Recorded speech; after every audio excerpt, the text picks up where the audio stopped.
لوگو اپنے پروردگار سے ڈرو کہ قیامت کا زلزلہ ایک حادثہ عظیم ہے۔ اے مخاطب،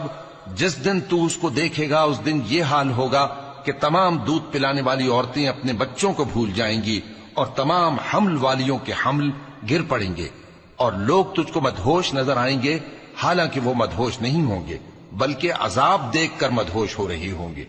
بے شک اللہ کا عذاب بڑا سخت ہے، اور بعض لوگ ایسے ہیں جو اللہ کی شان میں علم کے بغیر جھگڑتے اور ہر شیطان سرکش کی پیروی کرتے ہیں،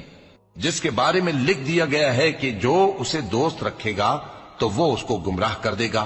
اور دوزخ کے عذاب کا رستہ دکھائے گا۔ اللہ نے بہت سے موقعوں پر تم کو مدد دی ہے، اور جنگ حنین کے دن جب کہ تم کو اپنی جماعت کی کثرت پر غرہ تھا تو وہ تمہارے کچھ بھی کام نہ آئی، اور زمین باوجود اپنی فراخی کے تم پر تنگ ہو گئی، پھر تم پیٹ پھیر گئے۔